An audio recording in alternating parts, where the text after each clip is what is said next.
খুশি। আরে আপনার বললাম না ভিতরে যাওয়া যাবে না।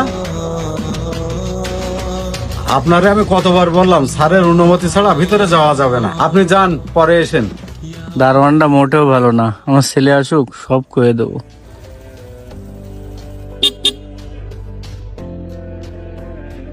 টনি, থাকো কই? গেট খুলতে এত সময় লাগে কেন? টনি বাপ। কি ব্যাপার আব্বা, তুমি এই জায়গায়? বাজান, আমি এই যে দেখ তোর এই ঠিকানা ধরে ধরে আইসে বাড়ি খুঁজে পাইছি, কিন্তু তোর ওই গেটম্যান আমার ঢুকতে দিচ্ছিল না। আমার ধাক্কা মেরেছে, আমি পড়ে গেছি ওই জায়গায়।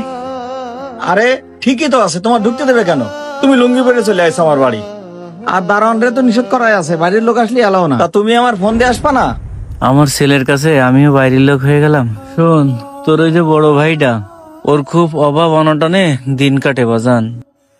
ওই যে একটা মাদ্রাসায় পড়ায় আর মসজিদের ইমামতি করে ওর সংসারটা চলে না। তাই তোর কাছে একটু আইলাম, তুই যদি কিছু টাকা দিতিস তাহলে ও একটু কিছু কইরে কমে খাতি পাইত। আমি বাপ হয়ে ওর মুখের দিক তাকাতে পারি না। আল্লাহ দিলি তুই তো ঢাকায় অনেক বড় চাকরি করিস, তুই কত বড় একটা বাড়িতে থাকিস, তুই তো আমারে দেখিস না, ও তো আমারে দুটো খাতি দেয়। তুই যদি আমার জন্য ওরে কয়টা টাকা পয়সা দিতিস তাহলে খুব ভালো হইতো, এই জন্যই আইলাম তোর কাছে। শোনো আব্বা, বিষয় হচ্ছে যার লাইফ তার। এখন তুমি আমার এই বড় বাড়ি দেখতে চাও, আমার এই সুখে থাকা দেখতে চাও, এগুলো আমার সব আমার কষ্টে অর্জন করা। আর তুমি তো বড় ভাইরে জেনারেল লাইনে পড়াওনি, না পড়ায় তুমি তারা হাফেজি পড়াইছো। আমি তো তোমার মেলা আগেই বলিলাম, হাফেজি পড়ে বাংলাদেশে ভালো চাকরি বাকরি হয় না। এখন তার তো লাখ টাকার স্বপ্ন দেখলে হবে না, তার ওই মসজিদে ইমামতি করেই খাতে হবে। আর আমি কেবলমাত্র অফিসটাই আসলাম, তোমার সাথে বেশি কথা বলতে চাচ্ছি না। তুমি কি খাওয়া দাওয়া করেছো? না, আমি কিছু খাইনি। আরেকটা বিপদে পড়লাম। না, আমি তোর বাসায় যেয়ে দুটো খাবো। বাসায় তো তোমার বৌমা নেই, আমি তাই অফিসটা খেয়ে আইছি। এই নাও।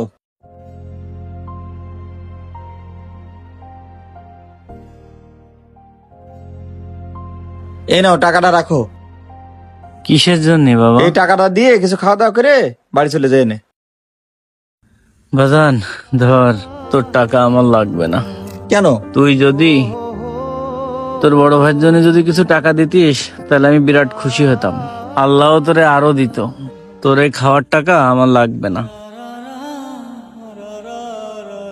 তুই ভালো থাক, বৌমাদের নিয়ে ভালো থাকিস, আল্লাহর কাছে দোয়া করি। আর বাপের কথা মনে পড়লি গ্রামে আসিস।